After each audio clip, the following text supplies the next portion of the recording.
Merci encore une fois. Dans quelques instants, il sera installé sur notre plateau. C'est notre monsieur économie, monsieur Marcel Ziaga. Avec lui, on parlera donc de marketing de réseau, un arc ou réelle source de revenus. Je sais que ça intéresse pas mal de personnes. On a bien souvent des propositions dans ce sens-là. On ne sait pas trop quoi faire. On se demande si c'est vraiment une opportunité d'affaires ou si on va pleurer demain. En tout cas, on en parlera dans quelques instants. Pour l'heure, jingle, il est 7 h.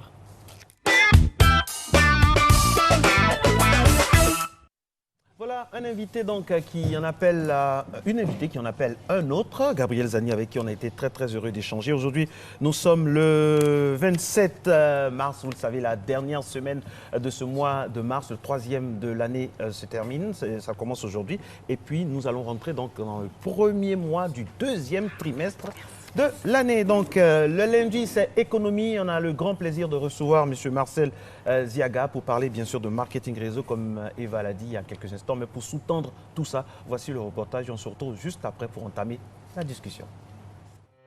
Développé par les nouvelles technologies de l'information et de la communication, le marketing en ligne ou de réseau est en plein essor dans les pays sous-développés, notamment en Afrique. Plusieurs noms de structures sont connus, des noms qui ont fait rêver, mais qui aussitôt ont disparu avec leurs espoirs. Mais d'où viennent-ils? Comment fonctionnent-ils? De manière générale, lorsque vous êtes abordé par certains adeptes, ces projets sont pour beaucoup l'action d'un homme ou d'une femme, américain très souvent, riche et soucieux du bien-être de l'humanité, raison pour laquelle il a décidé de se mettre entièrement à la disposition des plus pauvres en leur offrant une aubaine pour devenir milliardaires. Concernant cette histoire de marketing réseau, franchement dit, c'est un business à risque, hein, parce qu'on constate aujourd'hui que tout se fait sur Internet.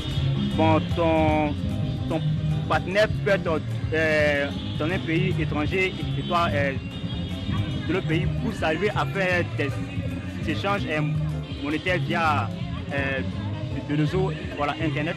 Mais on constate qu'il y a parfois le diable qui s'immisce dans ce système-là pour vraiment appauvrir un bon nombre de personnes. Le marketing réseau, c'est un phénomène tout à fait normal, moi je dirais. Ça va faire certaines ouvertures à d'autres, à d'autres entreprises, à certaines affaires, à certaines opportunités, même à certaines qualités. Je vais dire, et moi, pour moi, c'est vraiment une affaire importante, juteuse. Mais maintenant, quant au phénomène on parle de bouctage, je dis, tout dépend de ceux qui s'y mettent. Ils savent ce qu'ils ont derrière la tête. Dès l'instant où vous êtes convaincu, votre adhésion vous donne droit à des produits ou à une liste de noms à qui vous devez adjoindre d'autres personnes. Et au fur et à mesure, se crée la chaîne qui fera de vous, à terme, un milliardaire ainsi que vos petits-enfants. Ainsi, s'il est vrai que cela peut faire des riches, il est évident que ce seront les personnes à la tête de ces structures. Ce qui est le cas de certains grands noms cités dans leur milieu en longueur de journée. La grande partie restera donc celle qui pourvoira les fonds en associant parfois des membres ou collègues de service. Avec le temps, plusieurs personnes se sont rendues compte de l'escroquerie morale et financière dont elles ont été victimes. Bon, les victimes peuvent être les banques, les sociétés, et puis bon, je peux dire des personnes qui travaillent aussi pour leur propre compte. Au regard de la situation, l'on peut affirmer que la précarité et les difficultés de tout ordre des populations constituent les facteurs favorisant de l'adhésion en grand nombre de souscripteurs, souvent ne prenant aucune précaution avant d'engloutir leur fortune ou épargne dans ce genre de projet, ce qui parfois conduit à des conséquences qui affectent toute une famille, voire la société. Le postulat est clair, les choses sont posées. Marketing de réseau, je pense qu'on a tous été au moins une fois interpellés par un ami, une connaissance qui nous parle d'un produit et qui nous donne l'opportunité de rentrer dans une affaire. Et plus on fait rentrer de monde, plus on a des revenus, etc., etc. Alors, mon explication est très simple, elle est très basique. Notre expert est là, encore une fois, bonjour. Il va bien nous définir le marketing de réseau. Qu'est-ce que c'est? Bonjour à tous. Bonjour. Juste le marketing des réseaux, comme on l'entend, c'est d'abord du marketing. C'est un marketing, on va dire, relationnel. Un marketing de bouche à oreille. Voilà. On a parlé de nourriture tout à l'heure. Voilà. Eva va dans un restaurant, Elle y découvre c'est son sport favori déjà. Vraiment un très bon plat. Et là, elle vient dire à Marcelin, dans ce restaurant-là, j'ai découvert quelque chose d'intéressant. Vraiment, tu pourras essayer ça. Et lui, il part. Non, elle a déjà consommé. Et toi, tu as été briefé sur la chose, tu as été, voilà, fait la recommandation, si on veut voir. Et tu pars essayer aussi et que c'est bon. Eva n'a rien reçu du restaurant en termes de commission. C'est juste qu'elle a apprécié quelque chose, un repas, et vous l'a dit, vous êtes allé acheter. Voilà. Donc, c'est ça le relationnel en marketing, c'est ça en fait le bouche à oreille. Voilà, justement. J'ai appris, je connais quelque chose, je vous dis. Voilà. Mais ce qui se passe en marketing des réseaux, c'est que on veut. D'abord, c'est un marketing qui est né dans les années 40, en 1940, aux États-Unis, et qui s'est répandu plus tard dans sur tous les autres continents, voilà, en Afrique et autres. Voilà. Donc, qu'est-ce qui se passe? Je recommande cette activité, ou bien je recommande ce produit-là, ou bien ce repas à Marcelin, mais je ne reçois rien. Voilà. Le restaurant en question ne me donne rien.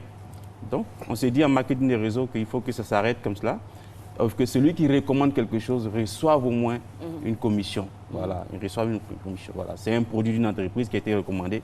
L'entreprise mensuelle de vous faire une commission par rapport à ça. Voilà. Mais ça part du quoi? Du produit lui-même. Comprenez que dans le produit, il y a ce qu'on appelle la marge que vous gagnez en termes de bénéfices. Et puis, il y a le coût de production et puis le coût de communication, de publicité. Voilà. En marketing des réseaux, on ne veut plus faire de la communication, de la publicité. Donc, tout ce qui est frais de publicité, de communication, on veut garder et reverser au distributeur ou à celui qui s'engage à parler, à recommander le produit. Voilà. Alors, on constate, M. Ziaga, qu'il y a de plus en plus de sociétés qui donc, officient dans ce marketing réseau-là. Et c'est vrai ce que vous dites. Est-ce que ça ne peut pas à terme tuer la publicité? Et puis, comment ça fonctionne concrètement? Oui, tuer la publicité. Effectivement, ce qui se passe, c'est qu'il y a des sommes impressionnantes, très impressionnantes qu'on met dans la publicité. Beaucoup de sommes. Et pour certaines compagnies, elles jugent, en fait, bien qu'au lieu de consommer, au lieu de mettre tout cet argent dans la publicité, il faut bien créer un cadre où le consommateur en profite. C'est vrai, ça fait des manques à gagner pour les sociétés de communication. Voilà. Mais pour l'entrepreneur, il s'est dit, s'il y a un moyen par lequel je peux véhiculer, je peux passer pour que tout le produit que je vends soit connu, les gens soient informés sur mon produit, alors je le fais. Voilà, en évitant les frais que ça me coûte au niveau de communication, à la presse, à la télévision, etc. Voilà, c'est beaucoup d'argent. Si je peux faire, je peux optimiser à ce niveau-là, faire connaître mon produit autrement, et puis, il faut le dire, aujourd'hui, les produits de grande consommation, surtout aux États-Unis, c'est à peu près 40% de ces produits-là qui passent par le marketing des réseaux. Voilà, c'est des produits qu'on connaît, ça peut être du savon, ça peut être des produits cosmétiques et tout ça, ça peut être vraiment dans la télécommunication et tout. Voilà, donc, sans passer par la publicité, mais de bouche à oreille, et ça atteint plusieurs personnes. Voilà, il profite de cela. Voilà, il se fait, lui, ce qu'on appelle une certaine réduction de coûts dans ce domaine-là. Voilà, donc, on ne passe pas par la publicité classique.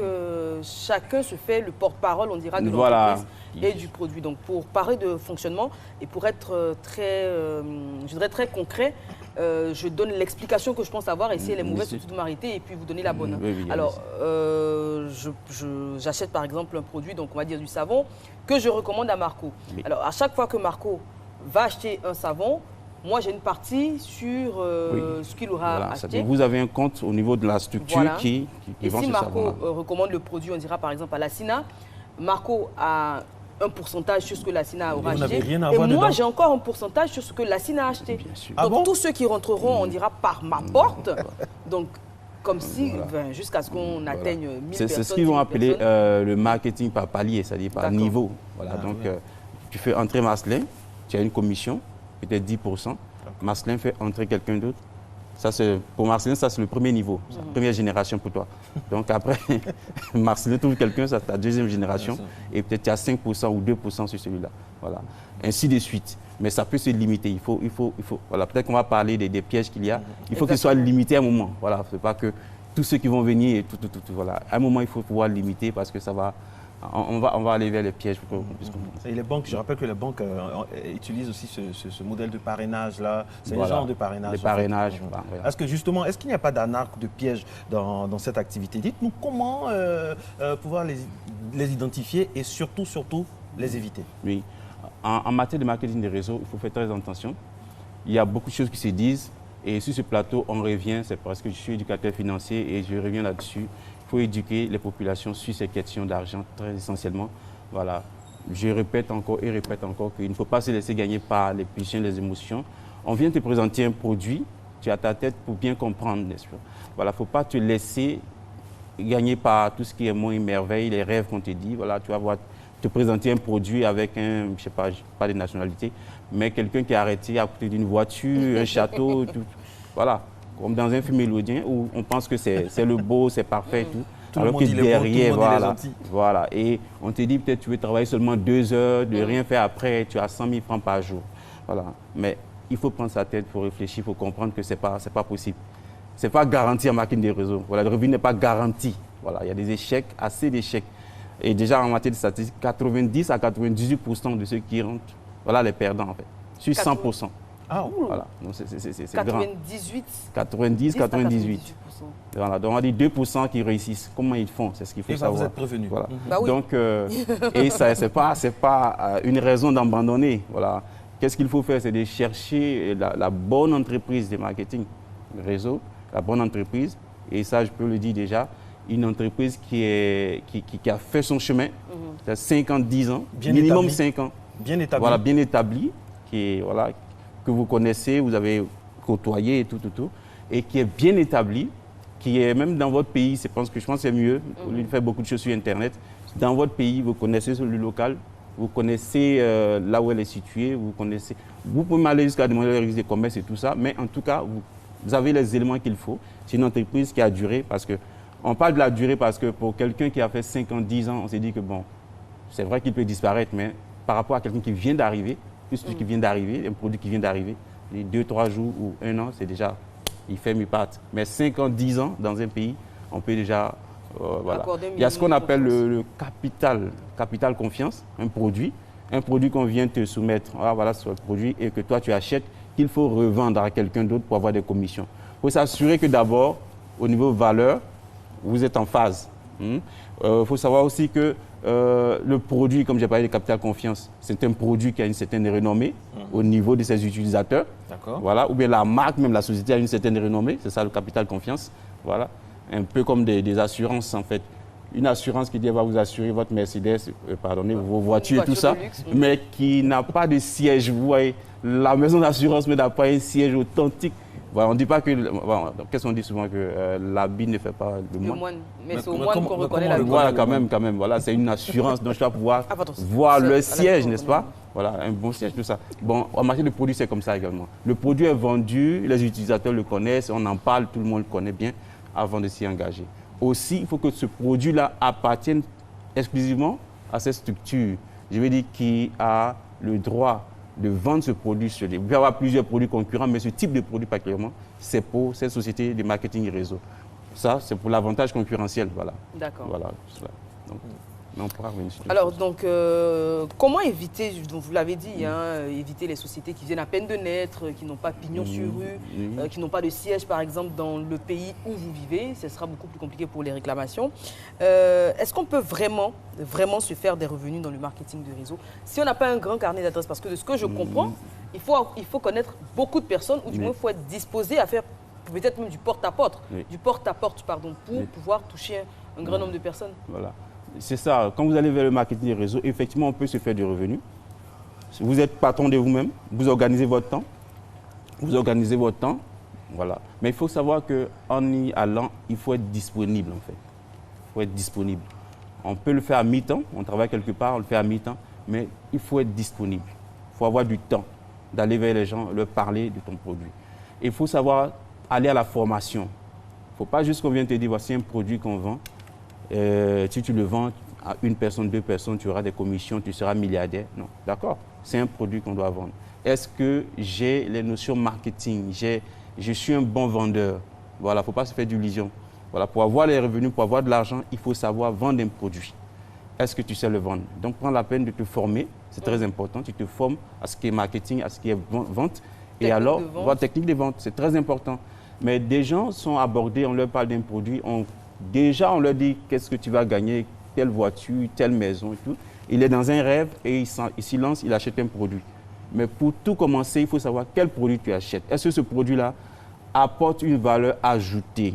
Au point que si je l'achète aujourd'hui et que je sens que je ne peux pas commercialiser, est-ce que ce produit m'a apporté moi-même quelque chose? Voilà. Est-ce que ça m'a apporté quelque chose? Là, je peux réaliser que c'est vrai, j'ai mis mon argent dedans, mais ça m'a servi.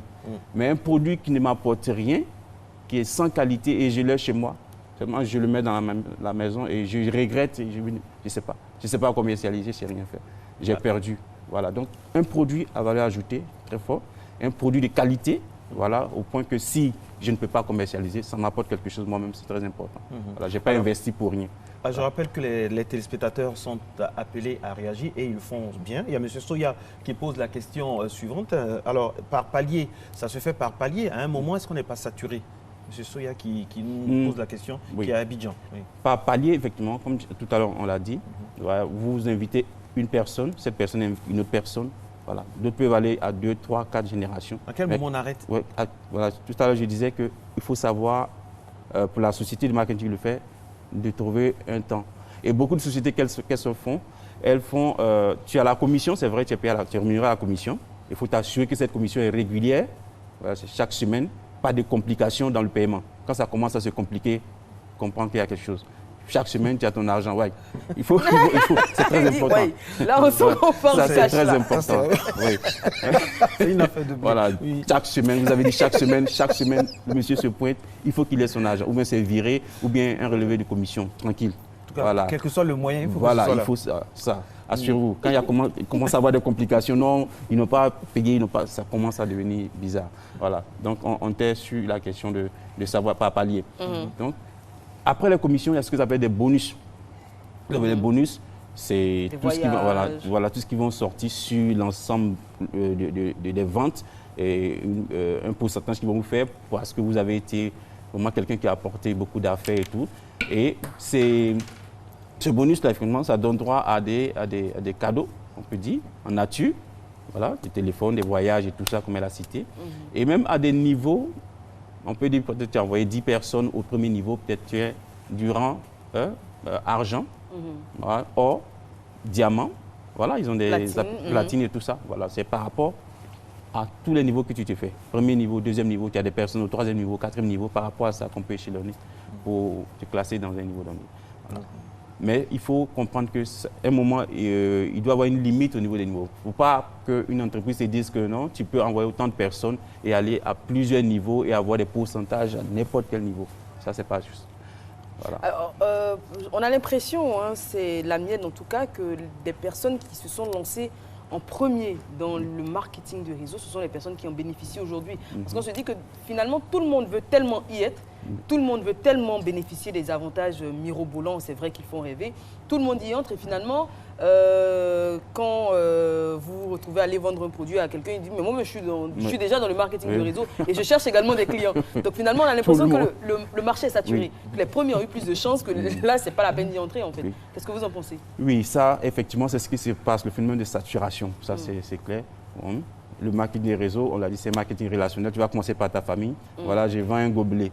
Mais tout le monde là à la maison. Donc, tu vas quitter la maison, aller ailleurs. Forcément, il y aura un phénomène de saturation.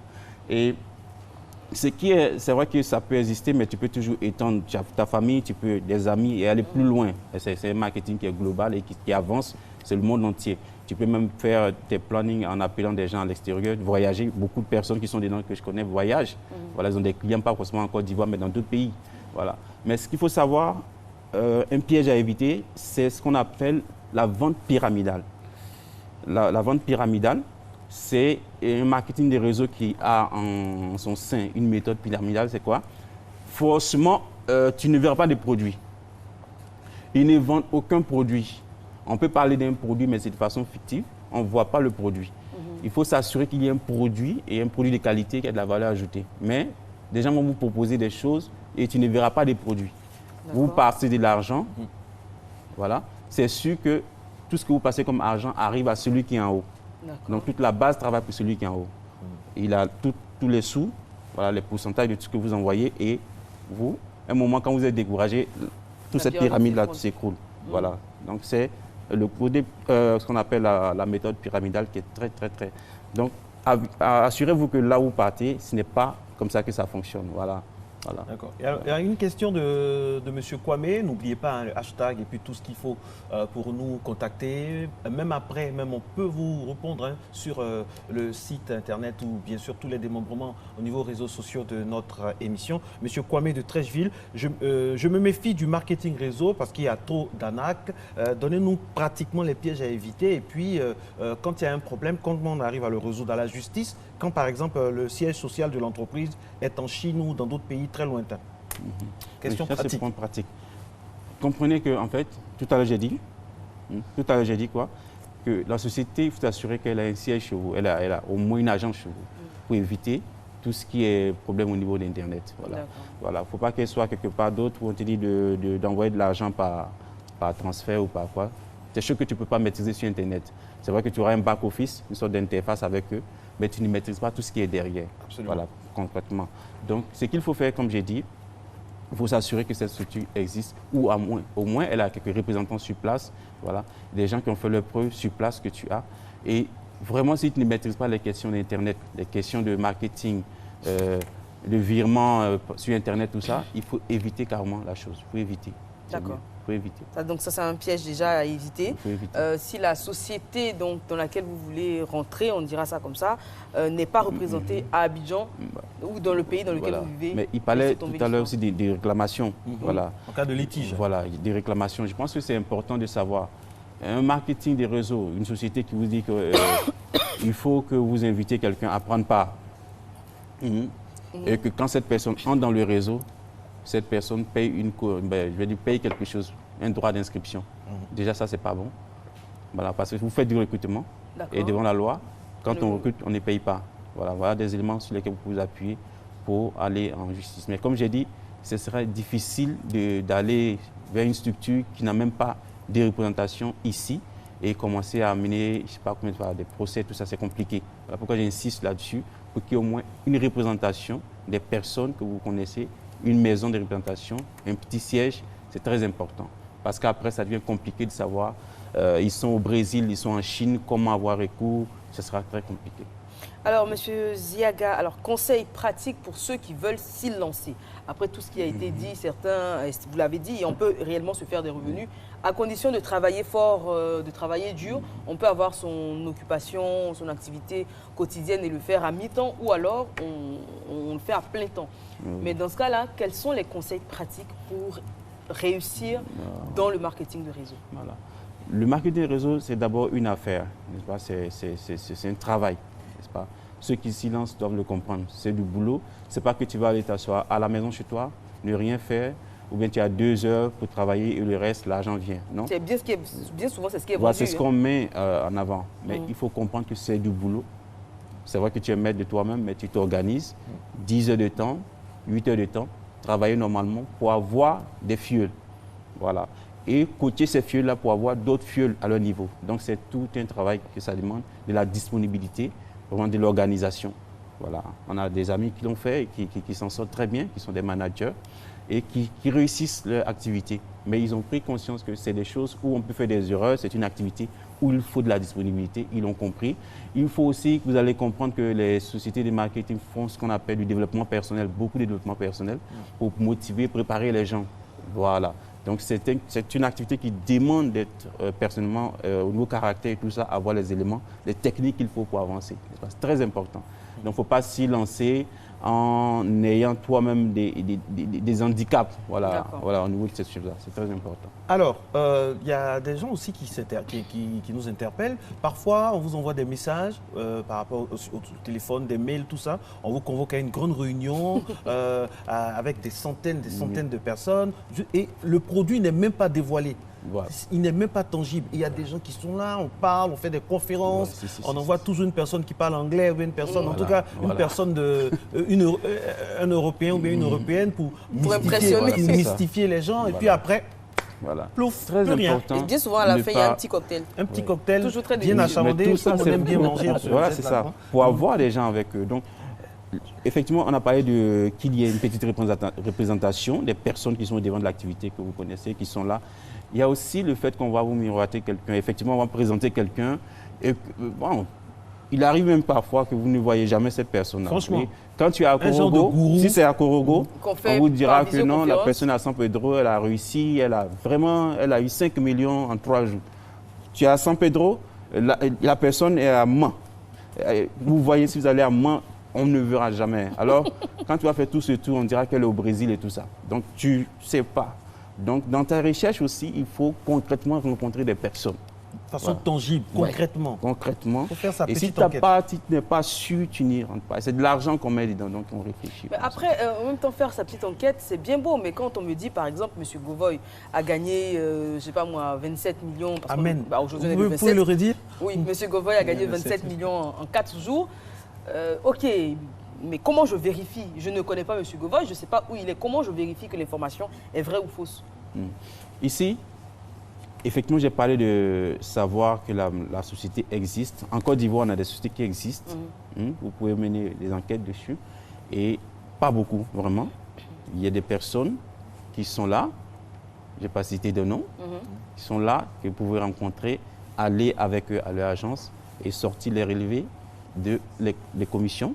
D'accord. Voilà, tout ce qui... ils sont ouverts pour vous montrer tout ça parce qu'en fait, ils cherchent du marché. Donc, ils sont là. Il y a des personnes qui ont réussi, des personnes physiques, voilà, qu'on peut nommer, des cadres de ce pays qui sont dedans, des gens qui ont carrément démissionné pour s'y consacrer, qui sont présents. Il ne faut pas avoir peur d'aller à la recherche de l'information. Il faut bien se renseigner. Il faut bien se renseigner. Il faut tout demander. C'est une question de cash. Au fait, si vous avez remarqué, chers téléspectateurs, ce débat, c'est un peu pour attirer l'attention sur tout ce qui n'est pas tangible. Il faut qu'on ait ce réflexe-là de toujours vraiment se méfier, toujours se méfier. Et être des Saint Thomas. Voilà, être des Saint Thomas, il faut que ce soit tangible, ce soit concret. N'importe qui ne doit pas venir avec des formules soi-disant toutes faites là pour nous embarquer dans des moments difficiles. Suivez mon regard. En tout cas, Marcel Ziaga, cette fois, Eva, c'est quel nom? Marcel Ziaga. Enfin, elle va dire directement le nom. D'ailleurs, Michel Ziaga. Le nom, Monsieur Ziaga. Monsieur Ziaga, Merci voilà. beaucoup. Merci pour vos explications du jour. Donc, il était question de marketing de réseau. Merci encore, excellente journée à vous. Il y a un anniversaire aujourd'hui. Eh oui, anniversaire. Une artiste que Marco aime beaucoup. Oui, l'une des plus belles voix du monde qu'on célèbre aujourd'hui, qui fête 1 an de plus, c'est bien sûr, Mariah Carey, n'est-ce pas? La prononciation est bonne. Elle est auteure, compositrice, interprète, productrice et actrice américaine. Elle est née donc le 27 mars, c'était en 1970 à Huntington, aux États-Unis. Oui, elle fut révélée, vous le savez, donc en 1990 par la sortie de son premier album, Mariah Carey. Donc l'opus qui génère 4 singles en première place du Billboard, Vision of Love, Love Takes Time, Someday et I Don't Wanna. Donc se vend à 15 millions d'exemplaires partout dans le monde. Et elle est connue également pour cette chanson qui retentit à tous les réveillons. All I Want for Christmas is You. On la connaît tous, elle est utilisée pour les publicités. It's me? Yes, All it's you you, want Marco. Christmas. Ah, okay. Alors, on la connaît tous, cette chanson-là qui a été, donc le single a été vendu à 15 millions d'exemplaires dans le monde et il est devenu l'album de Noël le plus vendu de tous les temps. Donc, c'est un véritable hymne de ces festivités. Chaque fin d'année, on l'entend et moi, je l'ai encore écouté et joué, donc... le 24 décembre dernier. Ok, et je vous mettrai votre cadeau sous le sapin si vous êtes sage. Bonne fête aujourd'hui au Albert et ses variantes. On a Albertin, Alberto et Alberta. Et puis bonne fête également à Mathieu et ses variantes, Mathéo. Mathieu et Mathéo avec 2 T. À Mathias aussi peut-être, hein? Oui, Mathias, oui. C'est bon, c'est fini? C'est fini déjà pour aujourd'hui. Déjà? Oh loulou, je vous laisse. C'est passé vite. Hein. Oh là là, j'espère que vous avez apprécié. Merci Marco, c'est toujours un plaisir de vous retrouver. Un plaisir également. Vous m'avez très manqué ce week-end. Hein. C'est vous qui... Oui, je comprends et c'était pour la bonne cause. C'est vrai en plus. Et on va dire merci également à toutes les équipes qui travaillent donc à la bonne marche de cette émission, les équipes techniques avec à leur tête Félicité Soro, c'est les Diawa qui signaient la réalisation de cette émission aujourd'hui. Et puis bien sûr, l'équipe rédactionnelle, on dira, à sa tête Kadi Fadiga. Et on va finir sur cette phrase que j'aime beaucoup qui dit « Certains combats méritent d'être menés, si ce n'est pas pour la victoire, au moins pour l'histoire ». Excellente journée à vous, à demain. Ah, inspiration. Audio Jungle.